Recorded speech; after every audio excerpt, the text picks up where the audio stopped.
महाराष्ट्र कांग्रेस के एमएलसी भाई जगताप ने विवादित बयान दे दिया। उन्होंने चुनाव आयोग को कुत्ता बताया। उन्होंने कहा कि चुनाव आयोग और सारी एजेंसी कुत्ता बनकर नरेंद्र मोदी के बंगले के बाहर बैठते हैं। भाई जगताप ने कहा, मैंने तो 45 से 47 साल राजनीति में निकाले। महाराष्ट्र में इस तरीके के नतीजे इन्होंने यानी कि महायुति ऐसा कुछ काम ही नहीं किया है, न केंद्र का कोई काम है। 4-6 महीने पहले लोकसभा चुनाव में फैसला आता है और वो लोगों का निर्णय है। मैंने पहले भी कहा है कि ये ईवीएम का खेल है। आज नहीं तो कल इसके ऊपर बातचीत होनी चाहिए।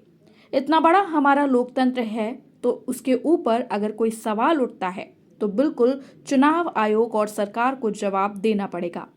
कांग्रेस नेता ने कहा कि जितनी भी एजेंसी है उनका काम हमारे लोकतंत्र को मजबूत बनाना है। दुर्भाग्य से उसका गलत इस्तेमाल हो रहा है। महाराष्ट्र में ही नहीं पूरे देश में कांड हो रहे हैं। बीजेपी पर निशाना साधते हुए उन्होंने कहा कि अभी मंत्री पद के लिए इनके बीच लड़ाई चल रही है। सारे लोगों पर आरोप था, लेकिन इनकी वॉशिंग मशीन में धुलकर सब क्लीन हो गए। मैं अकेला नहीं हूँ। मैंने तो 45-47 साल मैंने राजनीति में निकाले और महाराष्ट्र में इस तरह के नतीजे, जो कि ऐसा कुछ है ही नहीं, इन्होंने कुछ ऐसा काम किया है, ना कि केंद्र का कोई काम है। 6 महीने पहले, 4 महीने पहले लोकसभा में एक निर्णय आता है और वो लोगों का निर्णय है, और ये अचानक सारी चीज़ें, तो ये मैंने पहले भी कहा है और मैं पहले से कहते आया हूँ कि ये ईवीएम का खेल है। और आज नहीं तो कल इसके ऊपर बातचीत होनी चाहिए। आज नहीं तो कल इसके ऊपर, जैसा अभी कांग्रेस ने एक नया ये लिया है कि बैलेट पेपर पे आ जाओ।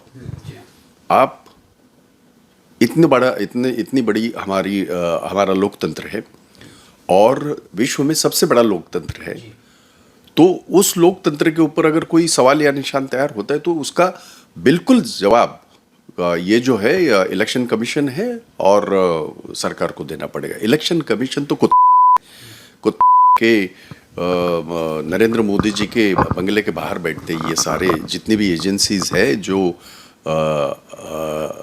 हमारे लोकतंत्र को मजबूत बनाने के लिए बनाई गई है, दुर्भाग्य से उसका गलत इस्तेमाल करके आज पूरे देश में, महाराष्ट्र में ही नहीं पूरे देश में जो कांड हो रहे हैं, कांड में इसलिए शब्द इस्तेमाल कर रहा हूँ क्योंकि ये जो लोग इनके पास गए अभी मंत्री पद के लिए लड़ाई झगड़ा कर रहे, इनके ऊपर सारे लोगों के ऊपर इन्होंने आरोप तो रखा था, बस इनके पास गए, फिर इनके धुलाई मशीन में वो क्लीन हो गए।